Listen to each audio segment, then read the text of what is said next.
Coming up on Maine Challenge, members of Mainers for Accountable Leadership.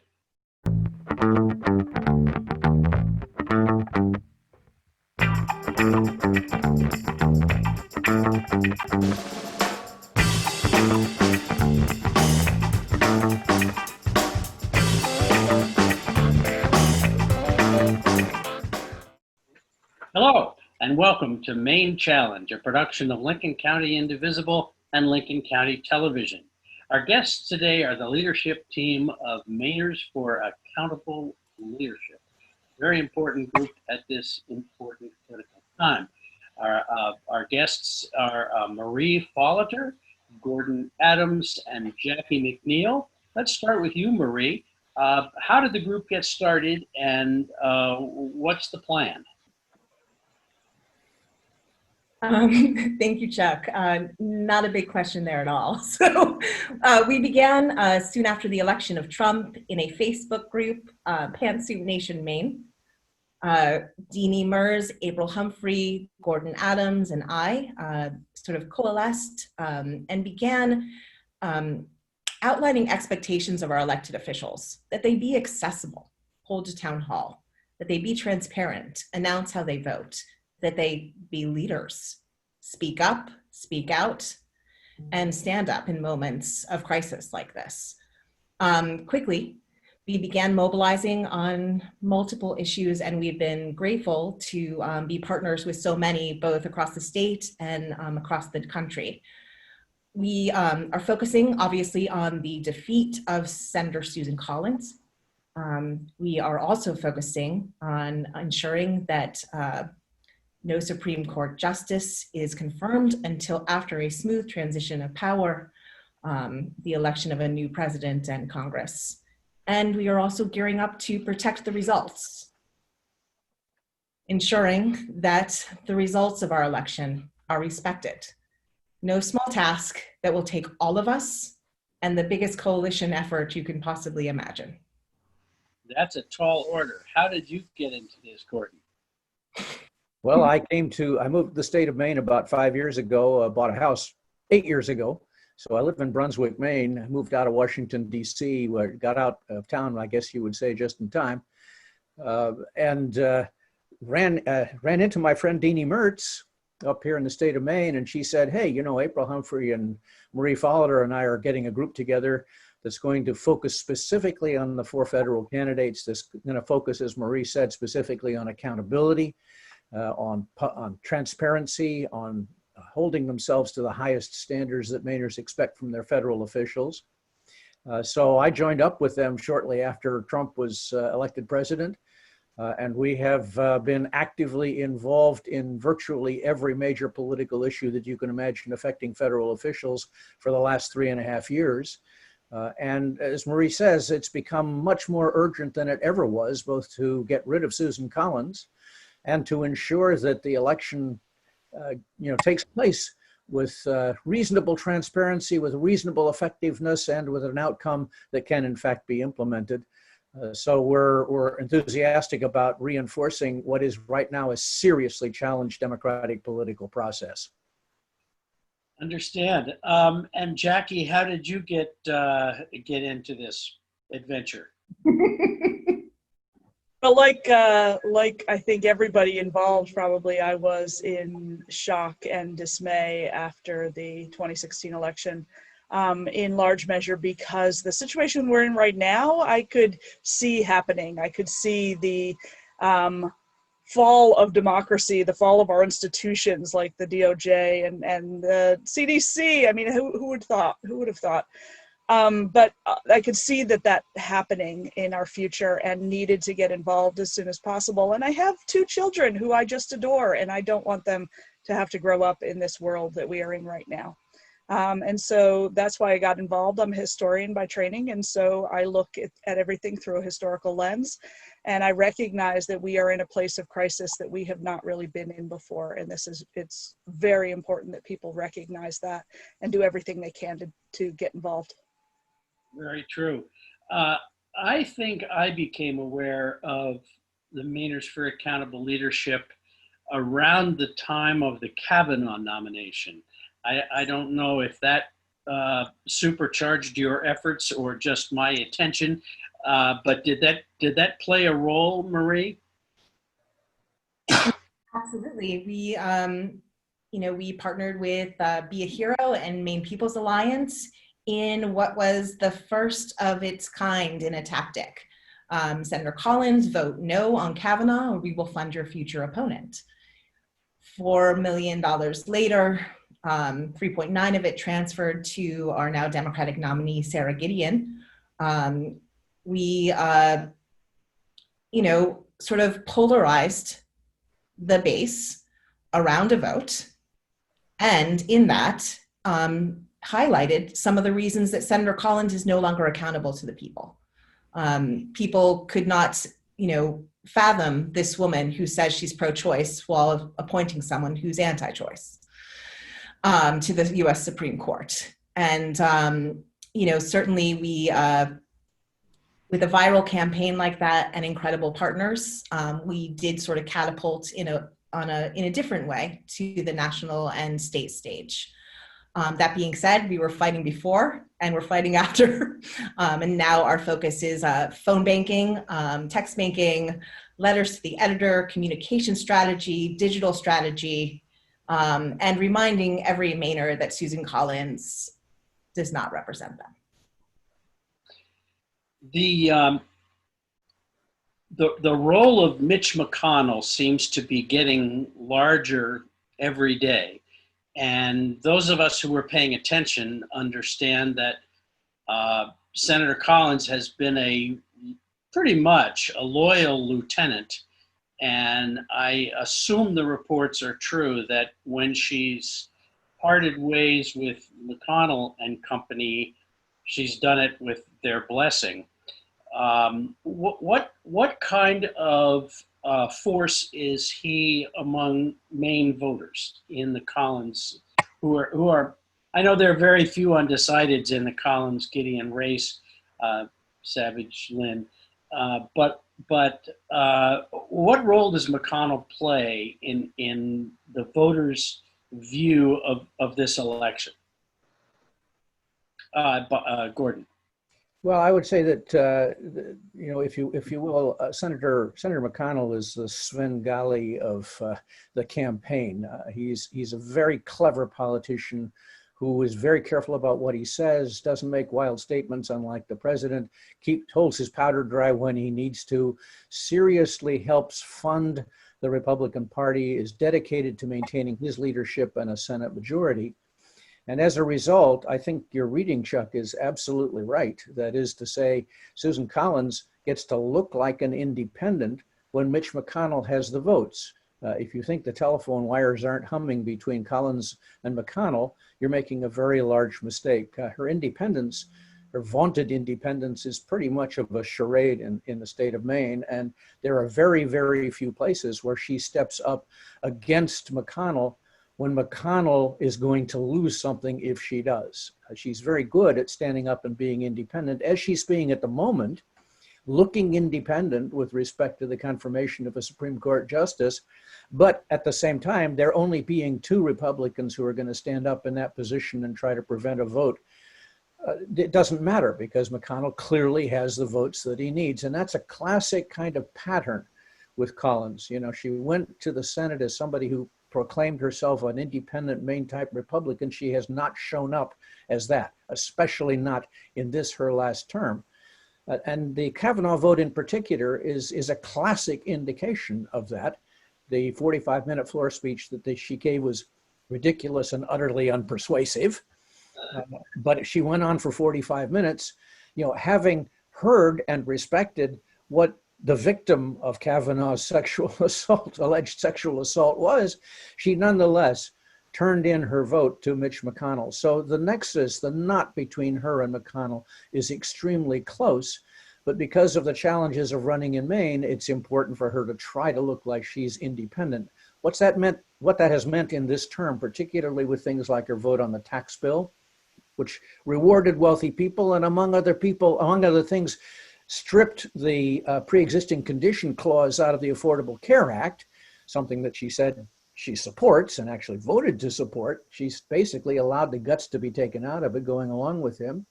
Her vote on impeachment and her statements on impeachment, including the ridiculously laughable statement that he learned his lesson. It's quite obvious ever since the impeachment vote that the only lesson he's learned is that, the assertion of autocratic tendencies works for him so far. So she has not been able to step back from him. And of course, the Kavanaugh vote. Those, I would say, are the three principal things. But keep in mind, too, that tainting the federal courts with right-wing judges for the next 35 years is going to have a huge impact on the politics of Maine and the politics of the country. And she has voted to confirm those judges as put forward by the president, which means the federal courts are now getting packed for a very long period of time indeed. And people don't tend to focus on that problem. It's going to be with us for 3 decades at least. Thank you. There's a short way of saying everything Gordon just said, which is that Susan Collins is not independent at all. She's Mitch managed. Mitch managed? She is. You got to say that very carefully. Jackie, as a historian, are you aware of any kind of historical precedent for what's happening with what I see as the Republican Party, which has now become the party of Trump? They don't ever stand up to him. They don't ever disagree with him. And I remember in my lifetime, lots of internal disagreements in both parties, but there's an absolute unity. Is there any historical parallel for that? I think that what I have focused on through these last few years is that we have moments in American history that are kind of like this or kind of like that, that there are some parallels you can draw between individual scandals, individual crises in our history over the last couple of years with our long history. You can make those parallels, but the full sum of this, no, we haven't had anything like this. There is no time that I can think of where you have the kind of lockstep that you have seen here. And not just, I think what worries me more is not just that the Republicans in Congress are in lockstep with Trump, but that they are so far from a lot of the ordinary Republicans that we have in Maine. I mean, the folks that you run into in the street in the grocery store who are like, what is this? This is not my Republican Party. This is not who I know. And so I think that's the hardest part. And that's why it's so important that we put pressure on Susan Collins to make her accountable. We will do the same for whoever wins this election, but we also use that power so that they hold Trump accountable, because there's no other way that our democracy, our republic works. Marie, talk about going forward for the next 4.5 weeks or whatever we have left until the bell. What's a plan of action that Mainers for Accountable Leadership are taking, and other people who may not be affiliated with a group like yours can carry on moving forward? I make a few phone calls. I do a few things, but I'm very nervous about what's going to come, and I wish I could be more physically, totally involved in the next month. What do you suggest? One thing I just want to say is that there is a way that everyone can engage. I manage multiple disabilities and I run Mainers for Accountable Leadership. Everyone is needed in this moment and every action is important. Our focus is getting out the vote. Our focus is ensuring that folks request their absentee ballots. We have phone banks on Monday and Thursday nights that are open. We sometimes text bank. Folks can email us at mfalpack@gmail.com to join our phone banks, or follow us on our Facebook page, or go to the website stopsusan.com. Our phone banks are a joint effort with Be a Hero. And so our focus is very singular there. We know the more votes we get, the stronger the election will be. The second piece is really training. we strongly believe in leadership development with Mainers for Accountable Leadership, whether or not it's offering a training to Lincoln County Indivisible, as we have done in the past, from letters to the editor writing to bird dogging, or around the state. We are stronger when we are prepared. So we will be launching de-escalation and nonviolent direct action trainings that allow us to learn coping skills to relax, chill, calm ourselves in moments of crisis, step back from our feelings, and examine clearly.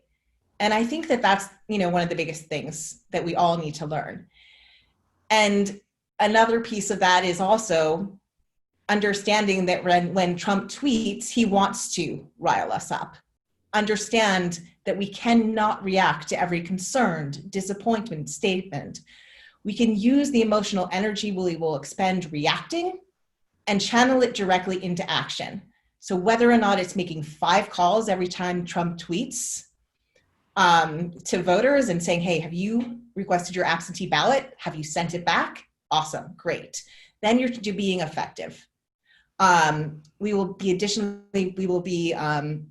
We also have letters to the editor that folks can write. We're here to coach. We can talk about messaging that's effective. Even sharing sign-up sheets and sharing messaging online can be incredibly effective. It's a pandemic. We are more reliant on digital organizing and online messaging than ever before. So that's our focus.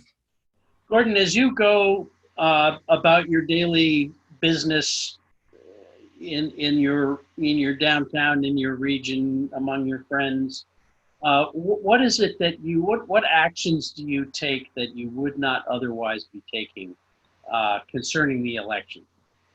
Well, I will tell you, Chuck, that I have been doing, I started my political activity many years ago when I was a young boy, not even a man, a young boy, doing straight street political activity. We're handing out leaflets, urging people to vote, handing people literature for presidential candidates way back in the 1950s, making phone calls, setting up phone banks, doing all of these things. And I went from that some years later to being a Washington guy who lived and worked in Washington, D.C. And as you probably know, Washington, D.C. has a local government, but it doesn't really have a federal delegation of any effectiveness. So grassroots politics is not quite the same in Washington, D.C. as it is elsewhere. So one of the things I've enjoyed about coming back here that is now hard to do is the face-to-face grassroots, get out the vote challenge, getting signs to people's lawns, getting them to commit to vote, making sure they've got their absentee ballot. And of course, it's challenging to do now because I can't really walk around town and knock on doors. That's, we're facing a major healthcare crisis, which makes it almost impossible to do grassroots politics. So one of the things that I've enjoyed about what we've done at Mainers for Accountable Leadership is to get on the phone and in the texting and in the social media and cutting ads. I went down to our Maine mall here in Brunswick about a month ago and literally cut an ad in the grass, taking my mask off, making sure the camera crew was a good 10 feet away so that it could be posted on social media because that's now the vehicle for getting to the voters. The vehicle to getting to the voters is phoning, is texting, is phone banking, is the social media outreach, is the Facebook, is the Twitter. It's all those handles that didn't exist when I was doing my grassroots efforts as a young boy that are now the focus of what we're doing. And so I've been a beneficiary of Marie's training, among other people, for doing this kind of outreach to people because I can't do demos and I can't walk the street and knock on doors. So it's in the virtual universe pretty much that I do this thing. And I just want to reiterate a point that Marie made, which I think is really, really important to people. And boy, if you don't get it by now, you haven't been following the traffic. Get out the vote is everything this year. It is everything. Yeah. This election, whether it's, your local town council, Susan Collins, getting rid of her, or the federal level, getting rid of Donald Trump, the whole secret now in a situation where you can't go out and walk the street and knock on doors is getting out the vote. And it's going to be challenging because of COVID. So it means making sure that people ask for their absentee ballots, making sure they send their absentee ballot back in, making sure there are people watching the results so that they can bring challenges where results are being fooled with, because the White House has made it perfectly clear, especially 24 hours ago from this conversation, that they are prepared to fiddle and diddle with this vote and make sure that the results come out the way they want. And they're going to do it by denying people's votes, by suppressing the votes, by challenging people's votes, by throwing out ballots, by sticking their nose in places where, you know, people have feared to go for decades in the voting process. And it's riddled with weaknesses that make it possible for this administration to try to steal their way back into office. So vigilance is going to be a big part of the exercise here, and that vigilance is going to have to go beyond November 3rd, because there's every possibility that the vote counting itself will go beyond November 3rd because of the nature of the ballots, the absentee ballots, the huge impact that that's going to have. So we're heading for an election campaign, like Jackie said, like I've never seen in my life. We got a confluence of things that make this the most challenging election, and we have an administration in the White House reaching for authoritarianism, unchecked by the Republican Party that Susan Collins belongs to, that is going to have to be monitored because they are going to do everything they can to steal the election. I've never seen that before, and I have to tell you, I've worked on, in some way, every presidential campaign since 1952. Wow.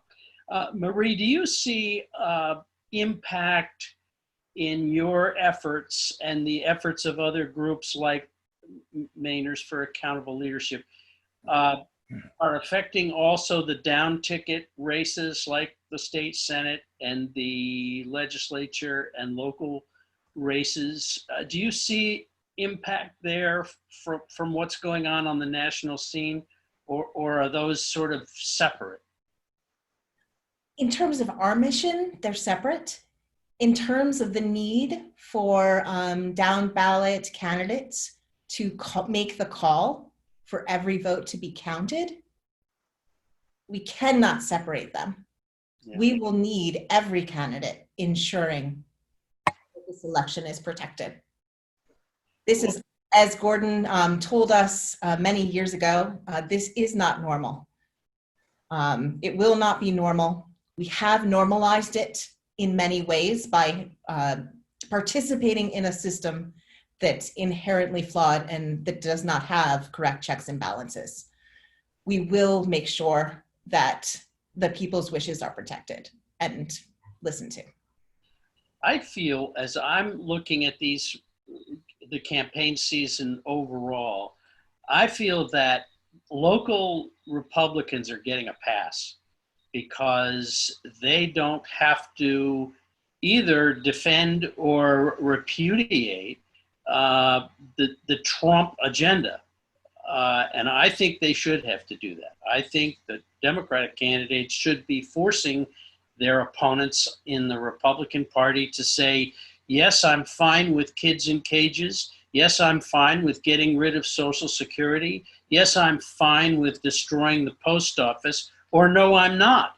And I wish that process had started months ago, because then they would have problems in their own party, and it would be a more interesting set of races.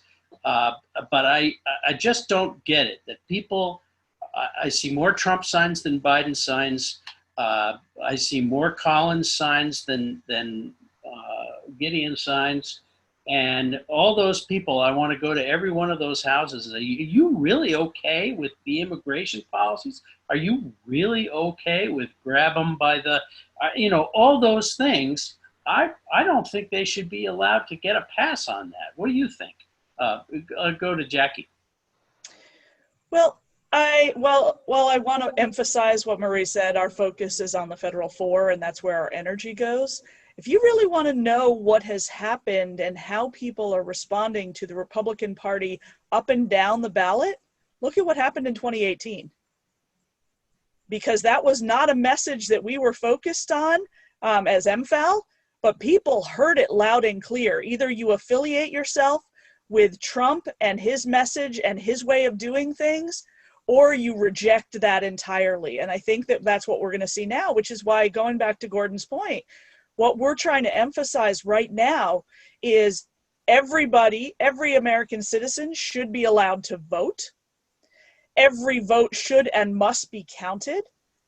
And this is going to be a very different election and a very different election season than we've had before. Our joke with my joke with Marie lately is move over pumpkin spice, because this is now election season. We don't have a day anymore. It's a whole season.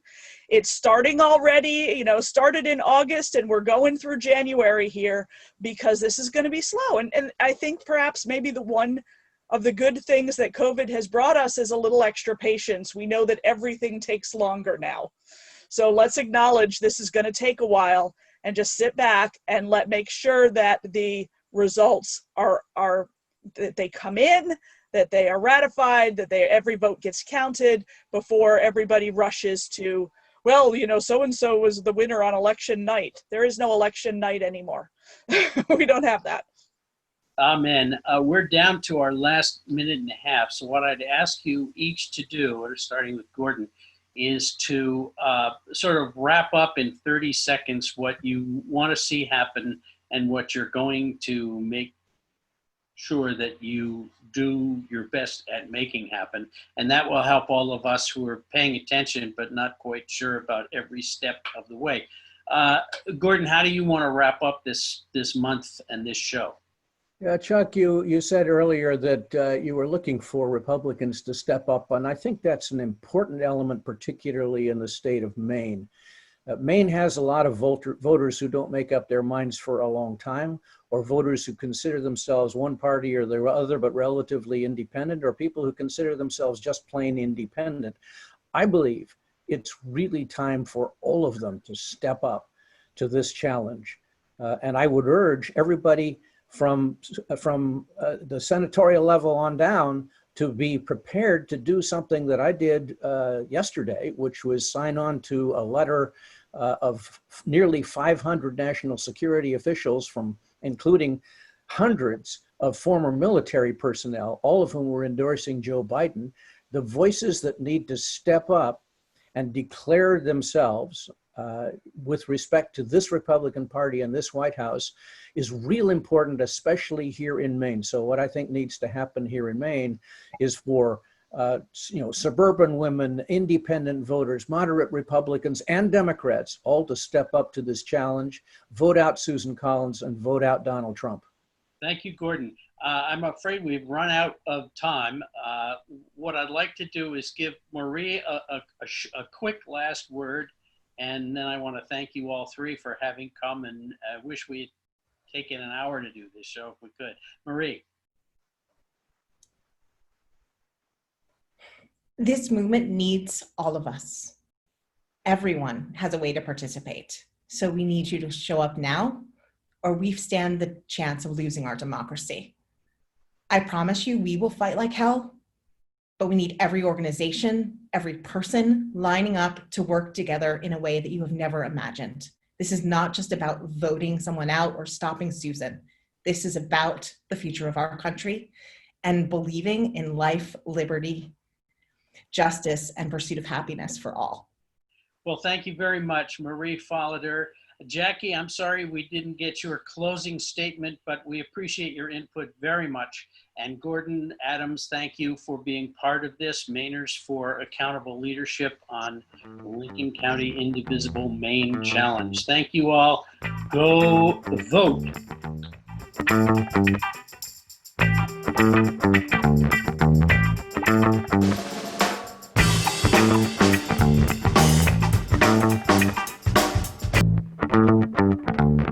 Show your support for Maine Challenge and LCTV's programming. We're all about community. Please go to lctv.org to make a contribution. Your support makes us stronger together.